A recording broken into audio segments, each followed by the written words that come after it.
Well, y'all, welcome back to another episode wrote about under host Zach Moore, here to talk about the South Point 400 that wrapped up not too long ago.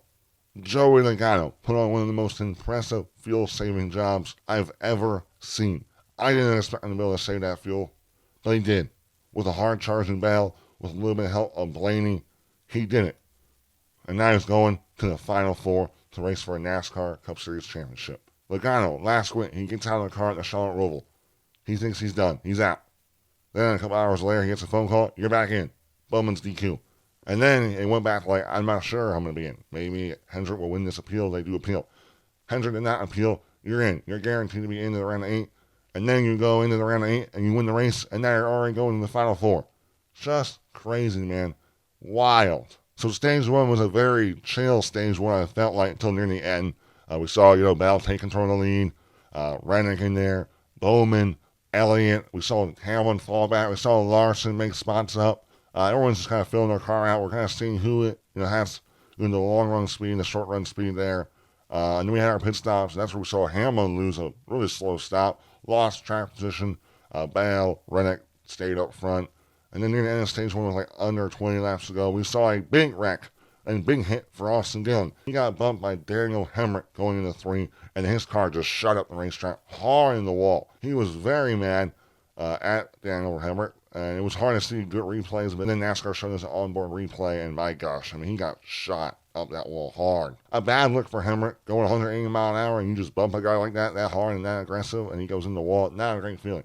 Then we saw some strategy with some cars like Denny Hamlin and Tyler Rennick taking 2 tires, Bell taking 4, losing track position, and then we saw Truex up there, Byron up there on the restart. It was really intense. A lot of cars that weren't able to fire up on 2 tires struggled, like Hamlin kind of fell back-ish, lost some ground there. We saw Rennick come up to the front and make passes, and Rennick won stage 1. And then in stage 2, Hamlin stayed out, but on the restart, he lost the lead right away. Gibbs took control, but then on lap 2 in this restart, we saw a massive crash with Tyler Rennick flipping in the front stretch. He tried to force it 3 wide towards the wall, and it just kind of closed up. It was Martin Truex and Chase Elliott battling hard. It looked like Martin Truex got loose in the 4, went up the racetrack, smacked Chase Elliott, and then he closed the gap, and Rennick was just going and being aggressive, and the gap kind of closed up. He got squeezed in the wall. Rennick came down the racetrack, clipped Elliott, and then Rennick just sliding across, gets in the grass, and then Rennick gets a little bit of air and then goes flipping. And it was a one big flip, and you were done. He landed on the car, but then all the suspension was broken. We saw Elliott have a bunch of damage, and that ruined Elliott's day. He had to go to the garage a couple times. Brad Keselowski had a great start of stage 1, was running in the top 10, had a really fast car, got involved. We also saw Austin Cindric, and we also saw Ryan Blaney. He got hit from Keselowski when he was coming up the racetrack, and Blaney got kind of forced in the wall there, broke a toe link. And that also hurt Ryan Blaney's day because Ryan Blaney started last and kind of working his way through the field, had some speed in it, and then he had to get that fixed, and it was just a mess. A lot of playoff guys were involved in instances in this race. But a very scary wreck for Tyler Rennick. A lot of fans are going to be like, oh, we got to get rid of grass now in the front stretch. I mean, if they did that, man, the grass on the front stretch is such an iconic thing. If they get rid of that because of one little flip like this. And then the rest of the stage 2 was like a show, Christopher Bell showing his dominance. He made a pass on Ty Gibbs for the lead midway through stage 2. He had Martin Truex Jr. making moves on him. We saw Denny Hamlin struggle big time, losing the overall speed in that car and the handling of that car. We saw Kyle Larson have a terrible sequence of pit stops. We saw him have issues on the right side, and then I guess they forgot to put a tire on the left side, so he had to come back down. Terrible sequence. Kyle Larson went 2 laps down, and then kind of the most of the rest of his race until near the end, he was working on trying to get back to the lead lap. And that led Kyle Larson kind of having to, work his way back to just get the lead lap, and that really killed him. And he was fast. He did have some debris on his grill that they took off too, so he had to start in the back because of that too. So he had some adversity too. A guy who was considered the favorite going into this race really struggled in this race. Had a lot of mistakes on his team. A lot of playoff guys did, like we said. But Christopher Bell won stage 2, held off Martin Truex for the last couple of laps to get the stage win. And then stage 3 began. We saw Bell get out front, and then we saw Byron get in the second. And we saw a good battle there for a couple of laps. We saw Byron kind of keeping Bell honest there. If one mistake from Bell, Byron can take the lead. But Bell kind of held off and then gained a good couple, second and a half lead on Byron. And then we also saw some good battles with Denny Hamlin. He had a vibration at the beginning of stage 3. He had a bad pit stop He almost left the pit stall with a loose wheel. That could have been a big suspension with pit crew guys. But Chris Gabehart yelling to Denny, back it up. They got to tighten up. But they did have a vibration. But it looked like Hamlin was able to still drive the car somewhat competitively. He was running inside the top 15. We saw Larson work his way back up there to get back in the lucky dog situation. But we didn't see halfway through stage 3. We saw a spin with Tyrant. He was racing with Denny Hamlin there up high and just lost it. And spun around, no wall contact, just spun it, just lost it there, the way the air is in these cars. And that's what then led to what was going to be our last pit stop in the race. We saw Bell, all the leaders pinning. No one really had many big mistakes. That also allowed Kyle Larson to get back on the lead lap and start charging to the front. But then there was talks that they would have been about 5 laps short of fuel. So now, okay, 5 laps, that's a lot of laps. But there was a situation where, hey, maybe you have some guy, go and do a fuel strategy and try to save fuel till the end, like a playoff guy. And that was what we were hoping for, we were seeing there. As we got near the end, we were probably coming in with around 30 laps to go here. So we head into the green flag pit stops. We see Bell. We see a bunch of the contenders come down. But what we ended up seeing was Joey Logano stay out. We saw Daniel Suarez stay out. We saw Danny Hamlin stay out. And they were all going to stretch it on fuel. So pit stops are going by. The fuel cycle's coming through. People that aren't trying to risk it are doing a normal pit stop. So once the fuel cycle was done, it was about 25 laps to go. Bell was the leader, the lead dog, trying to run down Joey Logano. 25 laps to go, and he had 20 seconds to make up in 25 laps. But Joey was not first yet. It was Daniel Suarez who was trying to save on fuel as well. He was out front by like 2.5 seconds. And then all of a sudden, we see Ryan Blaney, who's multiple laps down. He is now going to try to help his teammate Joey Logano work on getting to Daniel Suarez. You kind of give him a little bump draft, push him on the straightaways, let him go in the turns, get back behind him. And it was just a teamwork battle.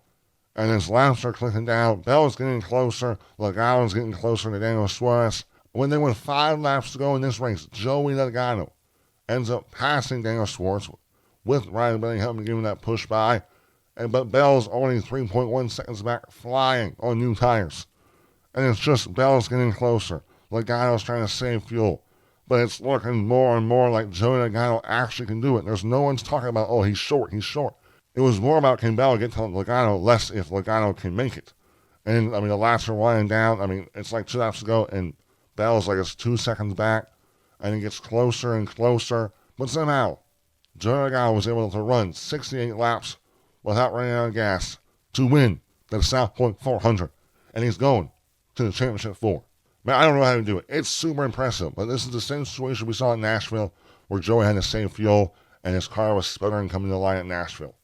And Joey Logano did it again in another fuel-saving race. He did it, man. Impressive. And that also means that Team Penske, in 3 years in the next-gen car, they've had a car in the Championship 4. Our finishing order. Joey Logano finishing 5th. He did it, man. Somehow saved enough fuel. I just don't believe it. Everyone's talking about, oh, they're going to be short. Well, Joey Logano was not short at all. And then Christopher Bell was furious at the end of this race. Bummed out. Best car all day. Domination performance. Probably deserved to win this race. But, man, gutsy call by Paul Wood, man. Joey wins. And Bell finishing 2nd. Still a great points day for Bell. Daniel Suarez, after getting passed by Logano with 5 laps to go, still able to finish top 3. William Byron, good day all day. He had speed, top 10 speed, right? Made it happen. Maybe struggled in the beginning of stage 1, but 4th place finish, great on points. Alex Bowman, after getting DQ'd last week, man, this would have been a great finish for him if he was in the playoffs, but he's not finishing 5th, but still good for him. Truex, there was times in this race where Truex looked like, man, does he have a fast enough car? Can he compete with Bell? Wasn't quite fast enough, but still a great day for Truex. He got 2 more races. He's really good at Homestead. Maybe he can get that win there. Ross Chastain, a quiet top 7 day. 8th, Denny Hamlin, another guy who saved it on field and finished 8th, but due to this big win by Joey, really falls back on the points. And also, Denny did not get any stage points. So just a not execution-wise, it seems like Hamlin's team just has not. They had some good speed, but not the winning speed, and also the pit crew was definitely letting them down with the track position side. And next place for John Nemechek, really great win for him. Chris Buescher 10, 11th Kyle Larson, 12th place for Bubba Wallace, 13th Kyle Busch. Gordon Joy finishing 14th. A lot of these drivers in this spot were all saving fuel as well. Gordon Joy, I believe the only reason he finished 14th was because he saved fuel as well. Same thing with Harrison Burton finishing 15th. Another guy who saved fuel. Zane Smith 16th. Justin Haley 17th. 18th Noah Gragson. 19th Daniel Hemrick. 20th Michael McDowell. Cody Ware 21st. Impressive. Ryan Blaney finishing 32nd.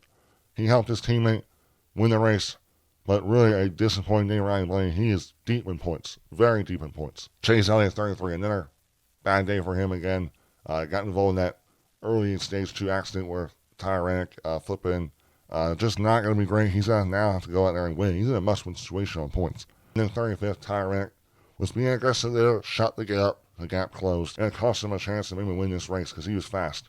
But instead, he was flipping on his roof. Now, point standings here. Jordan Gall is locked in. Bell plus 42. Larson plus 35. William Byron plus 27. And then minus 27, Denny Hamlin. Minus 30, Tyler Reddick. Minus 47, Ryan Blaney. And minus 53, Chase Elliott, man. A bunch of championship favorites are now deep in the point standings. It was all because of Joey Logano. I mean, Denny was only minus 10 when Joey Logano was running third. But with Joey Logano getting the lead and just flipped the entire point standings upside down. Look, let's just say, Chase Elliott must win. Ryan Blaney must win. Tyler Reddick, must win. Denny Hamlin could still do on points, but it's going to have to do a lot there. William Byron plus 27. Good on points. Really good on points, right? Kyle Larson plus 35. Really good going to a great track like Homestead. Christian Bell plus 42. You can't ask for much more for him. But he really stinks because I think he believed he should win this race. I think he should. And a lot of fans think he deserved it, too. But, man, just impressive. Joey Logano. The field-saving job he did. And strategy call, impressive. And I feel we have to talk about it again, but everyone's complaining about the format again. And I understand, man. It's not great when a guy during the Olympic break was 15th in overall points is now going to the championship 4. He's nowhere near the top 4 in points. And he's now in the championship 4 because of a gutsy strategy call. A guy who wasn't even supposed to be in the final 8 is now in the final 4. Now, look, these are the rules that NASCAR has come up with. The whole saying, don't hate the player, hate the game. And that's another one of those sayings being tossed around here. And I get it. It's definitely not a fair format. But this is what NASCAR wants. If Joey Logano wins the championship, it's going to really have a sour taste. Because all year long we talked about Kyle Larson, Tyler Reddick, Christopher Bell, Denny Hamlin, the favorites to win the championship. And we do all that talking, and then we have Joey Logano win the championship after being, irrelevant most of the regular season, and then winning a couple races in the playoffs, and then getting lucky from a disqualification to move on in this round, and then win a race on a very crazy strategy call. It's not going to sit well with fans. All right, guys, Roy Ray, let's end this show, man. 80%. Good, solid race. I enjoyed the race, okay? I had fun. It was intriguing. You were on the edge of your seat. The strategy was intense. Bell running him down. Logano getting help from his teammate. Logano trying to pass Suarez. Drivers using the entire racetrack to make speed. Everything that NASCAR wants in their playoff system. That's why they created the playoffs. So NASCAR got what they want, but the fans certainly didn't like the way it ended. But that's NASCAR for you today. And I still love it. I'm always going to love NASCAR. And I'm excited for Homestead. A lot of drama is going to go in that race. A lot of intensity is going to be in that race. And who knows what we'll see in that race. Besides, I think you guys should watch and stay tuned to some videos. I might come out with a video sometime this week about the whole lawsuit with NASCAR and 2311 in front row. I haven't done a video on that. I've stayed up to date with it, just haven't made a video on it. So I might make a video on that and some more NASCAR news. So besides that, like I said already, goodbye.